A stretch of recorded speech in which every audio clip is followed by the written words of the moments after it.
रात्रि क्लास चल रहा था।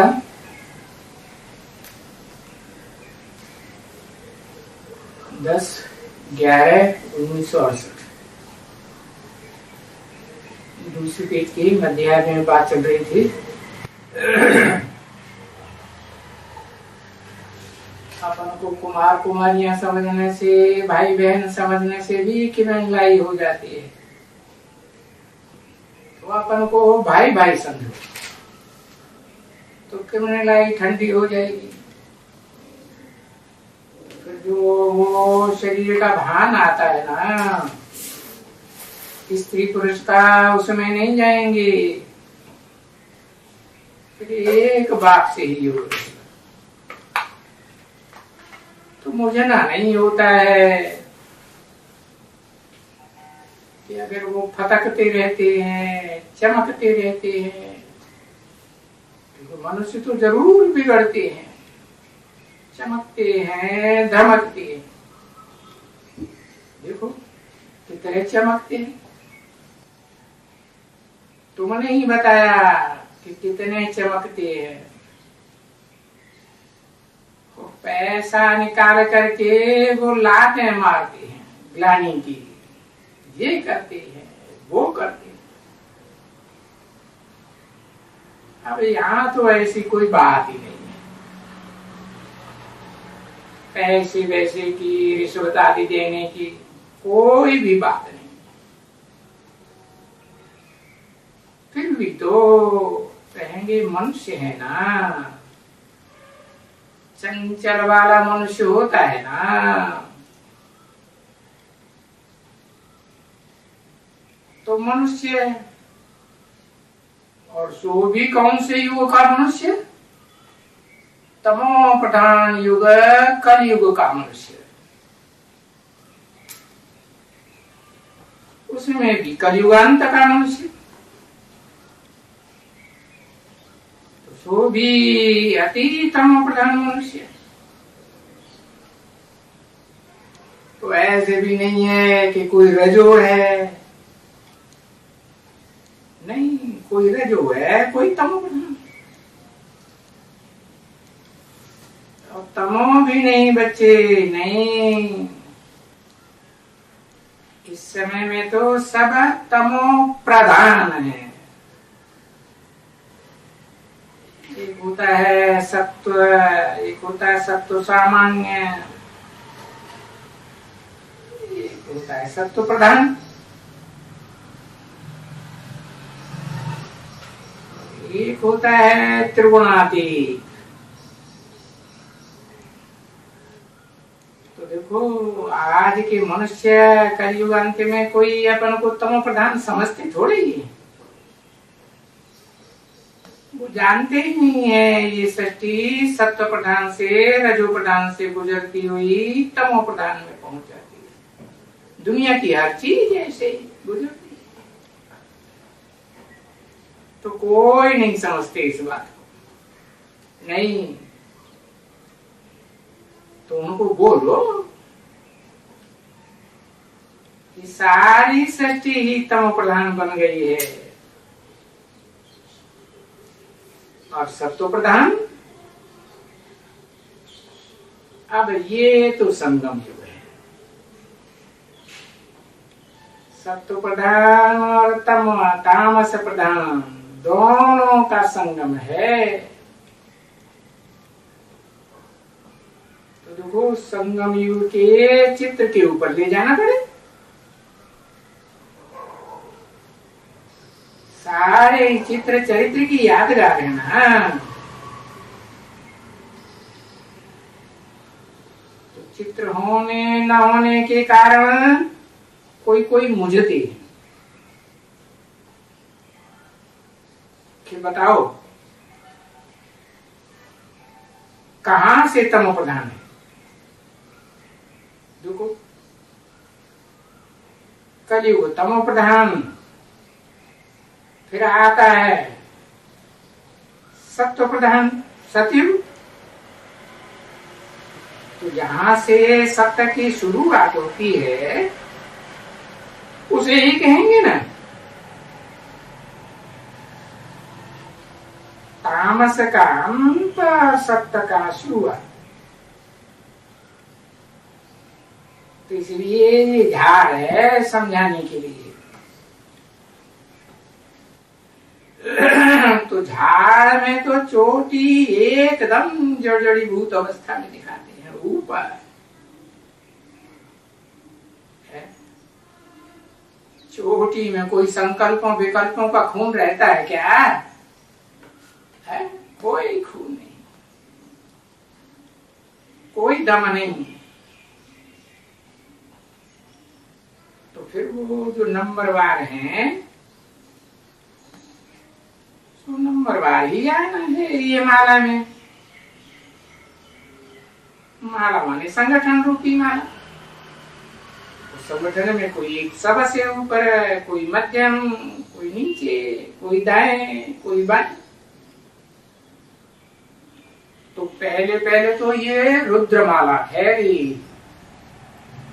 रौद्र रूप धारण करने वाली, भयंकर रूप धारण।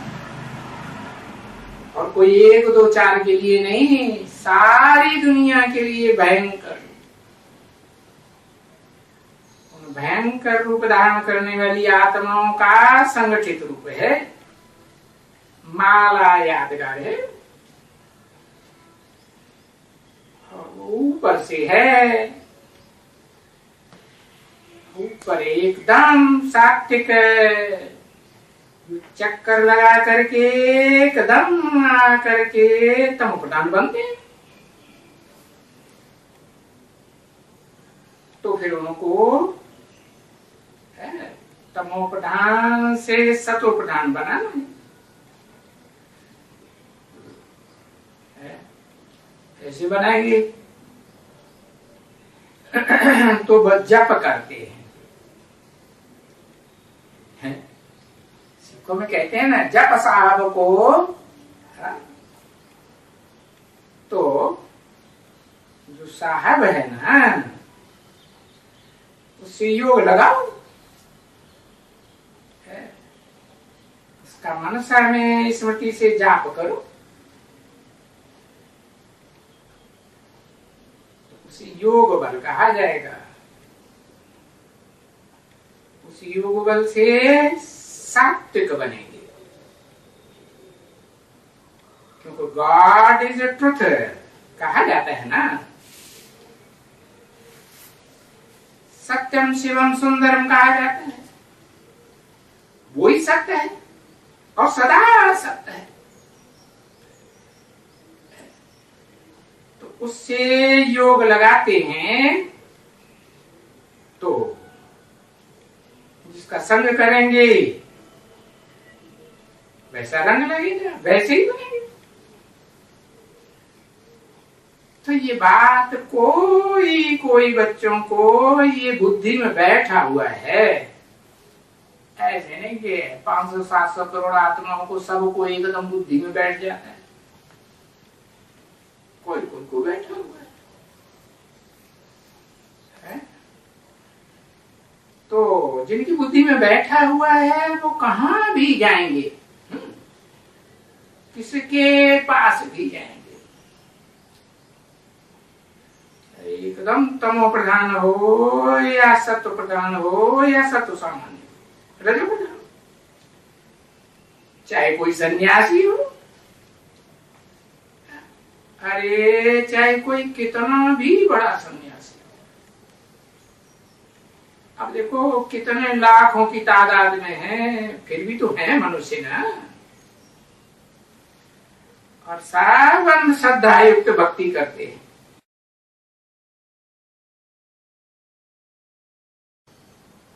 किसी को सत्य का पता ही नहीं है कि सत्य तो एक ही है ना। God is the truth, God is one.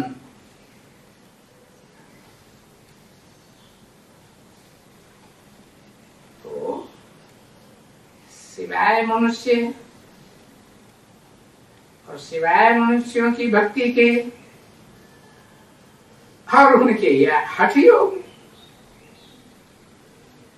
अब हठियों को भी तो भक्ति कहेंगे ना। हठ करके प्राणायाम चढ़ाते हैं, शरीर को कष्ट देने वाले आसन लगाते हैं। अभी ये कलयुग के अंत में है ही सारा भक्ति का पहरा, अंधश्रद्धा युक्त भक्ति का पहरा।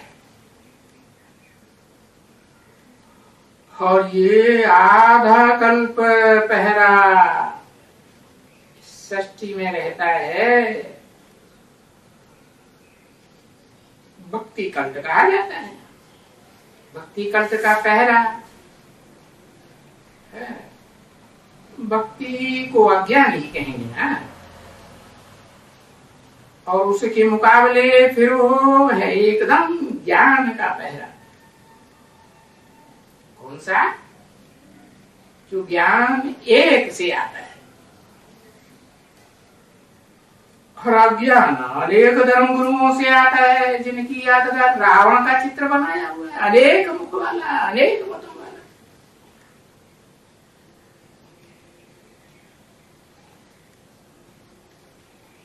तो देखो, जब वो ज्ञान अनेकों मुखों से सुनाया जाता है तो फिर इनको भी भक्ति में ले जाएंगे। अब अनेक ज्ञानी बन जाएंगे, ज्ञानेश्वर बनेंगे, ज्ञानियों के ईश्वर बन के बैठ जाएंगे। अब सब कैसे ज्ञानेश्वर हो सकते हैं? सब कैसे योगेश्वर हो सकते हैं? अरे ये तो उनका हठ योग है ना बच्चे। तो ये भी भक्ति, और फिर ये भक्ति से होती है दुर्गति। न माने कोई तो 2500 वर्ष की हिस्ट्री बना के देख लो, उठा के देख लो। मनुष्य की मेंटेलिटी गिरती आई है, एक दूसरे के दुखदाई बनते आए हैं या सुखदाई बने हैं? दुखदाई बने। क्यों बने हैं? क्योंकि मनुष्यों को कोई को भी ज्ञान तो है ही नहीं ना। क्यों? क्योंकि ज्ञान तो एक से आता है, और वो भी कोई देहधारी एक से नहीं आता है। तो कोई समझ ले कि सृष्टि का जो बीज है, बाप है, आदम है, एडम, आदिदेव या आदिनाथ जिसे कहा जाता है, उससे आता है? नहीं, मनुष्यों में तो ज्ञान हो ही नहीं सकता, क्योंकि वो सब मन वाले, चंचल मन वाले हैं। अगर मनुष्यों में जरा भी ज्ञान होता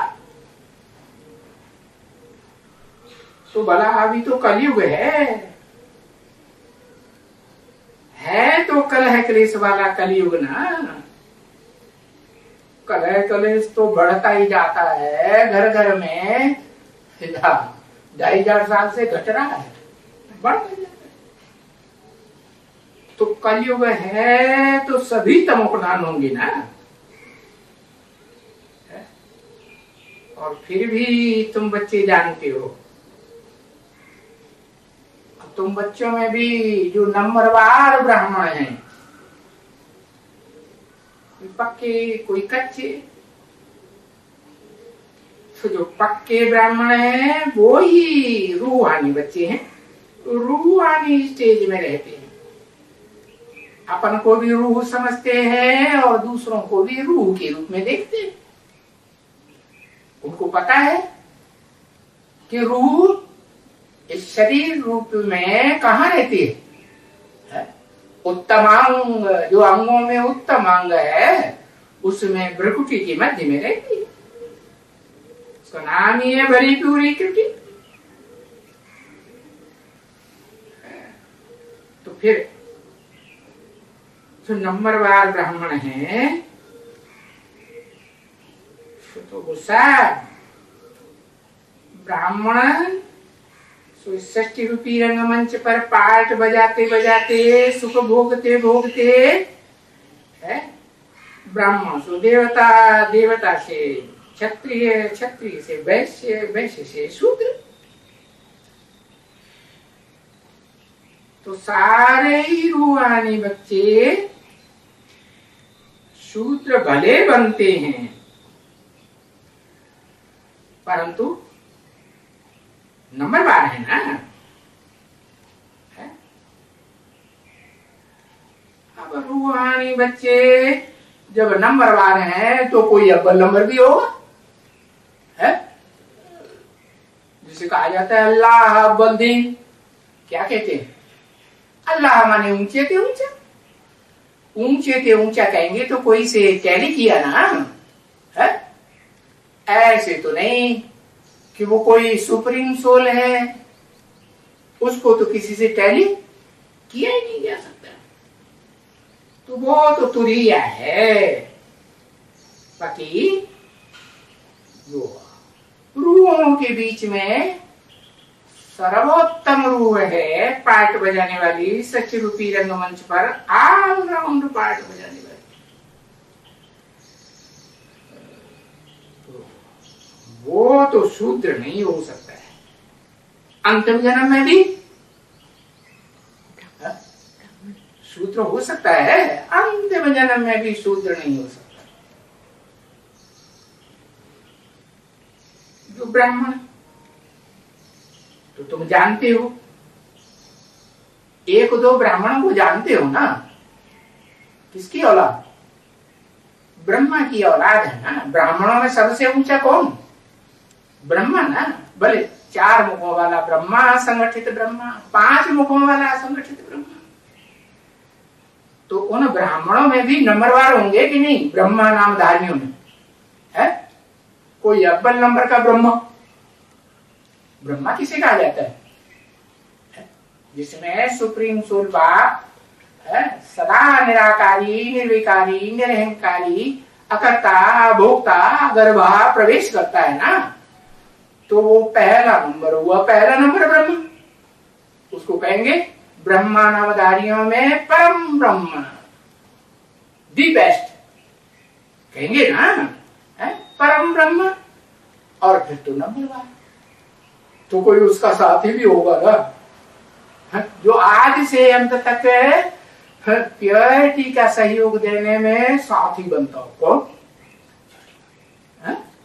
अरे एक अक्षर में लिख दो, खुसुर खुसुर करते और सुनाई नहीं पड़ता। आदि लक्ष्मी का पार्ट बजाने वाली आत्मा जो है वो है प्राणवायु। क्या है? वो प्राणवायु संगम युग में जिन्होंने जितना योग लगाया है, जिन आत्माओं ने, जिन रूहों ने, जिन प्राणियों ने, उतना उतना वो प्राणवायु उनमें है ऊर्जा के रूप में प्रवेश कर जाती है, कर जाती है ना। हाँ, वो प्राणवायु कोई भी देहधारी में से निकल जाती है तो कुछ एक्ट करता है? हाँ? आंखों से देख सकता है? नहीं, आंखों में से रोशनी ही चलेगी। तो देखो, अब वो तो सहयोगी है ना, असिस्टेंट है ना। किसकी? और उसको कहा जाता है लक्ष्मीपति, कहा जाता है ना। तो पति माने उसकी भी रक्षा करने वाला। तो ऊंचा हुआ या नीचा हुआ? ऊंचा हुआ। तो वो तो फिर अल्लाह अव्वल-दीन कहा जाता है। अव्वल-दीन क्यों? इस दुनिया में जितने भी धर्म है नंबरवार, इब्राहिम, बुद्ध, क्राइस्ट वगैरह है, नंबरवार है ना, नंबरवार ही आते हैं। तो उनमें अव्वल नंबर धर्म का धर्म पिता है। तो अब सब तो शूद्र नहीं हो सकते, कम से कम एक तो ऐसी आत्मा है जो अंतिम जन्म में भी क्षुद्र, क्षुद्र माने सबसे नीच, नीच माने वरुण को नीच कहा जाता है। जिस वरुण से वरुण नाम पड़ा, वरुण देवता का नाम है ना, है पूर्वी देवता होगा, पूर्व दिशा का या पश्चिम दिशा का, जहां सूरज डूबता है? कहां का देवता? पश्चिम दिशा का। तो देखो, जो ब्राह्मण तो तुम जानते हो, एक दो ब्राह्मणों को जानते हो ना, नंबर 1 जानते हो। जो भी नॉलेज लेते हैं सेंटर में, कौन सी नॉलेज? अनेकों धर्म पिताओं धर्म गुरुओं की नॉलेज नहीं, धर्म पिताओं की देहधारियों की नॉलेज नहीं, एक की नॉलेज है। कौन एक की? जो कभी देहधारी, देह में जिसकी बुद्धि धरी ही नहीं रहती, वो तो बुद्धिमानों की बुद्धि है। तो जो भी उस एक से नॉलेज लेते हैं, उनकी बुद्धि में बैठता है कि ये नॉलेज जो हमने ली है, कोई देहधारी से नहीं ली है, ये कोई देहधारी की नॉलेज नहीं है। किसकी नॉलेज है? विदेही, जो देह से विपरीत है और सदा विपरीत है। अभी गीता में तो नहीं लिखा हुआ है, वो मनुष्यों की लिखी हुई गीता, कि मैं ब्राह्मणों को सुनाता हूं, ये लिखा हुआ है? अरे गीता में क्या लिखा हुआ है? सब ब्राह्मणों को सुनाता हूं। अरे देखो, महाभारत युद्ध दिखाते हैं, महाभारत युद्ध में कौरव पक्ष, यादव पक्ष, पांडव पक्ष, सारी सेनाएं खड़ी हुई, सबको सुनाते हैं। किसको सुनाते हैं? एक को सुनाते हैं या सबको सुनाते हैं? एक के शरीर रूपी रथ में प्रवेश करके सुनाते हैं। ऐसे तो नहीं, सबके शरीर रूपी रथों में प्रवेश कर जाते हैं, सर्वव्यापी हो जाता है। ऐसे होता है क्या? देखो गीता में लिखा हुआ, क्या लिखा हुआ है? इमं विवस्वते योगम प्रोक्तवानहम अव्ययम। अर्जुन ही वास्तव में व्यवस्थित है।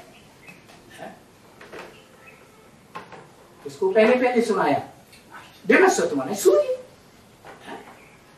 तो विवस्वान ने किसको सुनाया?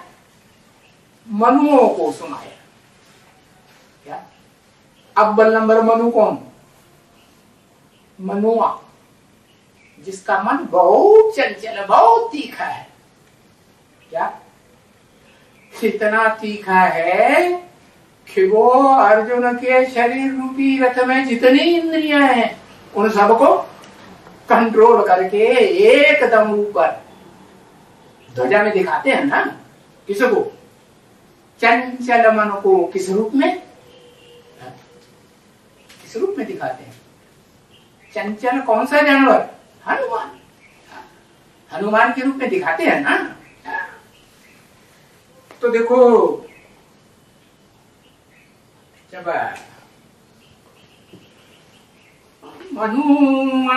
मनुआ जो जितने भी पावरफुल मन वाली देहधारी धर्म पिताएं हैं, उनमें अव्वल नंबर वो मनुआ देहधारी बहुत पावरफुल मन वाला है। इतना पावरफुल बन जाता है कि वो जिस तन में शिव बाप प्रवेश करते हैं अव्वल नंबर में, उसको भी क्रॉस कर लेता है कि नहीं? उसको भी क्रॉस कर लेता। तो कहेंगे ये तो भक्ति कंठ है, उसमें ज्ञान तो कुछ भी नहीं,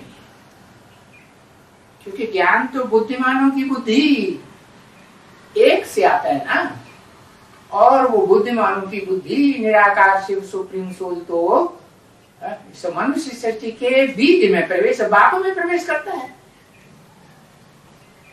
तो उसमें भी ज्ञान होता है क्या?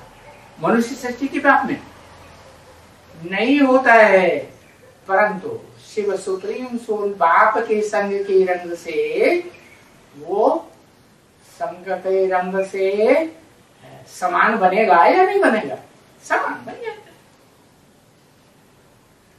बाकी तो मनुष्यों में है वो 100% ज्ञान तो नहीं हो सकता। तो बताया, बाप कहते हैं जब सारी सृष्टि में सब प्राणी मात्र, मनुष्य मात्र, चाहे देव आत्मा ही भले हो, सब डूब जाते हैं, तब मैं किसको उठाता हूं? चोटी को पकड़ के उठाता हूं। कैसी चोटी? जो अंतिम जन्म में आकर के उसमें मनन चिंतन मंथन का, संकल्पों विकल्पों का खून रहता है, पत्थर बन जाती है, पत्थर बुद्धि। तो उसमें प्रवेश करता हूं। और तुम फिर बच्चे जानते हो है कि शूद्र माने क्षुद्र सब नहीं बन सकते। वो एक को तो मैं क्षुद्र नहीं बनने देता हूं। डूबने से, पूरा डूबने से पहले ही उठा लेता हूं ना, ब्राह्मण चोटी को उठा लेता हूं। तो जो ब्राह्मण तुम जानते हो, 1-2 ब्राह्मणों को नंबरवार, जो भी नॉलेज लेते हैं नंबरवार सेंटर में ब्राह्मण है। तो गीता में तो लिखा हुआ है कि मैं ब्राह्मणों को ही सुनाता हूं, है लिखा हुआ है। सब ब्राह्मणों को सुनाता हूं कि एक को सुनाता हूं? एक को सुनाता हूं। एक ही अर्जुन का रथ दिखाते हैं गीता में। मनुष्यों की लिखी हुई गीता में भी मुख पृष्ठ पर एक अर्जुन का ही रथ दिखाया है, कि कोई कौरव पांडव दूसरे का भी दिखाया है, यादव का नहीं। तो ऐसा कोई लिखा हुआ थोड़े ही है कि वो ब्राह्मण कौन है,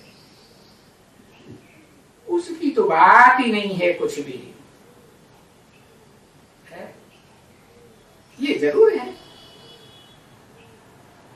साधारण तन में प्रवेश करता हूं।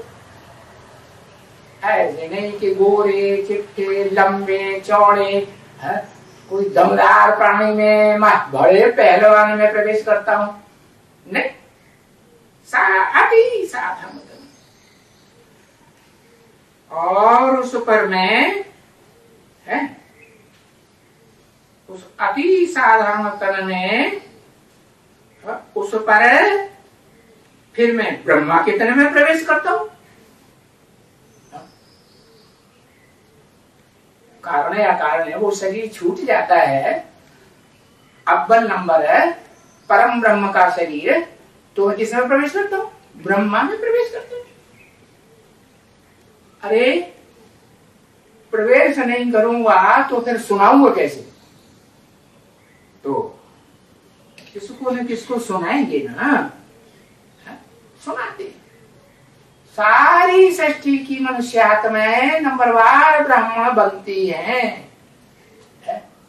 कल्पांत में जब सारी दुनिया का विनाश होता है, तब सब ब्राह्मण बनते हैं कि नहीं? ब्रह्मा के द्वारा, ऐसे नहीं परम ब्रह्म के द्वारा सृष्टि रची जाती है, ब्रह्मा के द्वारा रची जाती है। फिर जो भी 500-700 करोड़ हैं इस सृष्टि रूपी रंगमंच पर नंबरवार ब्राह्मण, वो ब्रह्मा का बोला हुआ, ब्रह्मा के मुख से बोला हुआ सब समझते हैं, सब नहीं समझ। कौन समझेगा? वो ही अव्वल नंबर ब्राह्मण है जिसमें बाप ने पहले प्रवेश किया। कारण या कारण शरीर छूट गया तो दोबारा जन्म लेके आता है कि नहीं? ब्राह्मणत्व का जो बीज पड़ा हुआ है ज्ञान का, वो नष्ट हो सकता है क्या? नष्ट तो नहीं हो सकता। तो वो दोबारा जन्म लेकर के आती है, और वो आत्मा ब्रह्मा का शरीर छोड़ने के बाद ज्ञान सुनती है कि नहीं?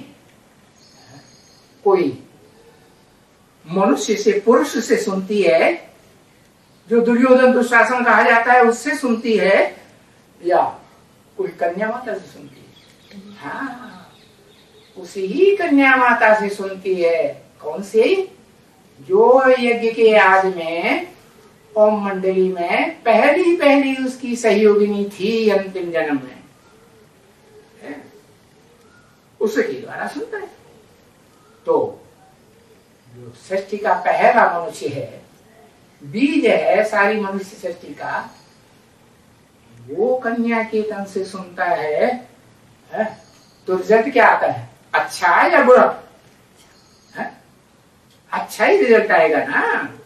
तो इसलिए बाप कहते हैं कि कन्या माताओं में धारणा बहुत होती है। क्या नंबरवार तो होती ही है, लेकिन पवित्रता की धारणा कन्या माताओं में बहुत होती है। तो कन्या माताओं के मुख से ही सुनना चाहिए। ज्ञान का बीज पवित्र के द्वारा पड़े तो ज्यादा असर करेगा, वो ज्यादा धारणा मात्र कही जाती है ना माता कन्या। तो किसको सुनाएंगे? समझदार को सुनाएंगे या बुद्धुओं को सुनाएंगे? बाप किसको सुनाएंगे? परमानेंटली किसको सुनाएंगे? अब सुनाएंगे तो जरूर ब्राह्मण कोई ना, परंतु वो तो कुछ लिखा हुआ है ना, है कुछ लिखा हुआ है क्या? अभी बताया ना, इदम प्रोक्तवान किसको? विवस्वती। विवस्वत सूर्य को कहा जाता है, और किसी को तो नहीं कहा कि ये ज्ञान मैं पहले किसी और को देता हूं, सूर्य को देता हूं। तो लिखा हुआ है गीता में, मनुष्यों की लिखी हुई गीता में भी लिखा हुआ है, परंतु इस बात को जानते कोई नहीं है ना, इस ज्ञान की गहराई को, कि वास्तव में वो विवस्वत कौन है? जो महाभारत युद्ध दिखाया गया है उसमें एक के ही शरीर रूपी रथ में आकर के ज्ञान जिसको सुना दे। अब बच्चों को इस बात में मुझना नहीं है। बस जो भी मनुष्य हैं वो सब हैं तो मनुष्य ना, चंचल मन वाले मनुष्य तो हैं ना, और मनुष्य ही सुनाते हैं गीता शास्त्र वेद। बाप तो कोई गीता शास्त्र पकड़ करके, पुस्तक पकड़ करके नहीं सुनाते हैं, या वेदों को हाथ में लेकर के नहीं सुनाते, उनका अर्थ करके सुनाते हैं क्या? हाथ में लेकर नहीं सुनाते। नहीं, बाप के पास जो ज्ञान है ऑलरेडी ज्ञान है, सदा काल वो ज्ञान उसमें रहता ही है, कभी वो ज्ञान नष्ट, क्योंकि वो तो अकूट ज्ञान का भंडार है, ज्ञान का सागर है, अगाध सागर, जिसकी गहराई को कोई नाप ही नहीं सका आज तक, न कोई नाप सकेगा। तो वो ज्ञान वो कोई शास्त्रों में नहीं है, शास्त्र तो पुस्तक को कहा जाता है। तो बेचारे मनुष्य तो यही शास्त्र वगैरह सुनाएंगे ना, जो जन्म जन्मांतर से पढ़ते आए हैं, सुनते आए हैं, फलाना शास्त्र है,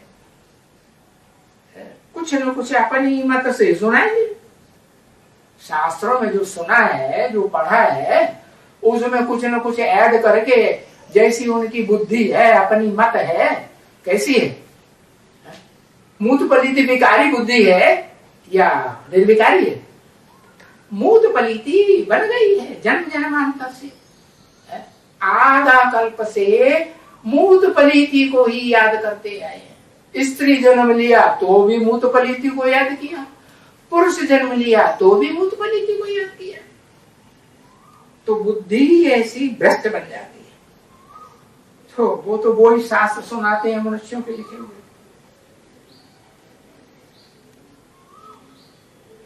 तो